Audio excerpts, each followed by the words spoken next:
The prime focus on the relationship between language, gender, and power began in the 1970s with the strengthening and development of the field of gender studies.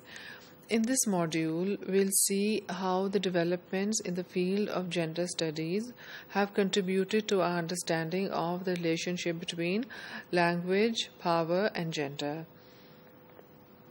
According to Ashcroft, language provides the terms by which reality is constituted, which means that what we see and feel as reality around us is actually a result of how it is portrayed through language.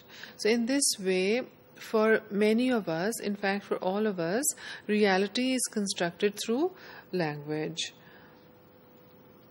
The field of gender studies helped us understand how language shapes the understanding of the world.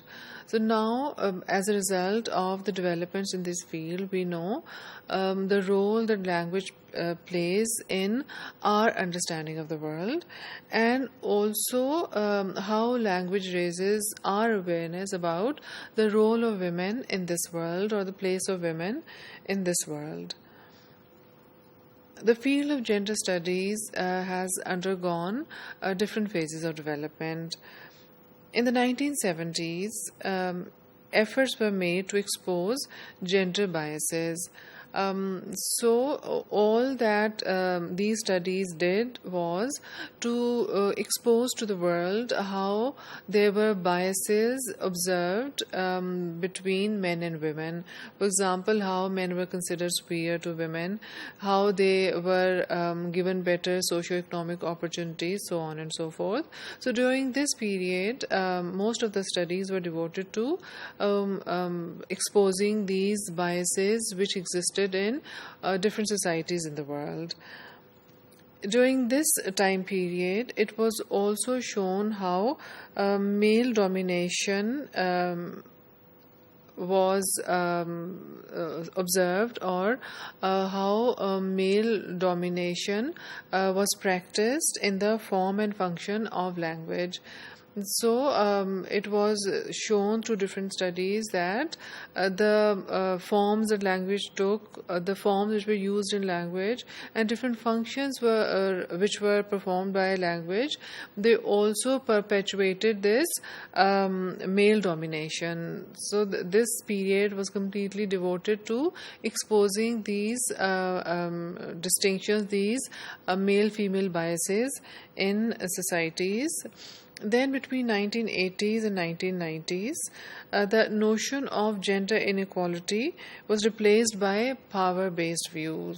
So earlier it was believed that, or it was felt that the distinction or the biases in gender had to be exposed, but now it was felt that there was this the gender was viewed in terms of power, and it was believed that women's language was a result of the existing power relationship between women and men. So it was not that language was used because there were biases in the society. That was so. There was nothing denying that, but also that the way women use language was not because there was something wrong with the women, but it was only because it only reflected, women's language only reflected the existing power relationship between men and women in society. So if they used a certain kind of language, it was not because there was anything wrong with the women, or that women were weaker or lesser than men, but it only reflected the power relationship which existed in society in those days. Later on, it was believed that this power was shared between genders. So instead of vesting the male gender with all the power, it was believed that this power is shared between genders. And women's language also showed this sharing of power in some ways. Now, the contemporary developments in this field have included multilingual communities, post-colonial contexts, and diglossic linguistic situations. The gender studies have now increased in scope, and now they also include how in multilingual communities the use of language or use of more than one languages by women, how does it impact the role and the status of women. Similarly, what role has language played in the post-colonial context in defining the role of women in society, and how in a diglossic linguistic situations women perform, or what is the relationship between language and women in a diglossic society or situation. The latest developments in this field have now started looking at this notion of femaleness and maleness as social construction. So these latest developments make a distinction between sex and gender. Sex is considered a biological reality defined by several physiological and biological distinctions, whereas gender is considered a social construct.